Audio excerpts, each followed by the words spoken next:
Hi friends and family எல்லாருக்குமே வணக்கம். Video போட்டு ஒரு வாரம் ஆயிடுச்சுங்க. ஒரு வாரமாக நிறைய வேலை இருந்ததால் வீடியோ பண்ண முடியல. ஸோ எல்லாருமே எப்படி இருக்கீங்க? நல்லா இருக்கீங்க அப்படின்னு நினைக்கிறேன். நீங்கள் எல்லாருமே நல்லா இருக்கணும், நான் கடவுளை வேண்டிக்கிறேன். நீங்கள் வீடியோவில் பார்த்துட்டு இருக்கீங்களே, இந்த இடம் தாங்க கோயம்பேடு கீரை மார்க்கெட். இங்கே தான் நம்ம கடைக்கு தேவையான கீரைலாம் நம்ம பர்ச்சேஸ் பண்ணுறோம். கீரை மார்க்கெட்டில் இந்த முனையிலேருந்து அந்த முனை வரைக்கும் நூற்றுக்கணக்கான கடை இருக்கும்.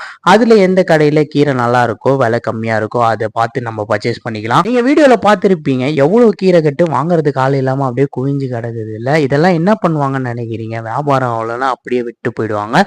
ஏன்னா கீரையை மறுநாள் வச்சு நம்ம வியாபாரம் பண்ண முடியாது. சண்டே எப்பவுமே கீரை வியாபாரம் அப்படின்றது ரொம்ப ரொம்ப சுமாராக தான் இருக்கும். அஃப்கோர்ஸ் சுமாராக தான் இருந்தாகணும். ஏன்னா சண்டே நிறைய பேர் நான்வெஜ் தான் சாப்பிடுவாங்க. திங்கக்கிழமை காலையில் ஆஃபீஸ் சீக்கிரம் போகிறவங்க மட்டும்தான் சண்டே வாங்கி வச்சுட்டு மண்டே அதை சமைச்சு எடுத்துட்டு போவாங்க. போன வாரம் சண்டே மல்லி புதினா வியாபாரம் கொஞ்சம் சுமாராக இருந்தது. இந்த வாரம் நல்லா இருக்கும் அப்படின்னு நினச்சிட்டு நிறைய எடுத்துட்டு வந்தேன். ஆனால் இந்த வாரம் நிறைய நஷ்டம் தான் ஆச்சு. வீடியோ பிடிச்சிருந்தா மறக்காம லைக் பண்ணிட்டு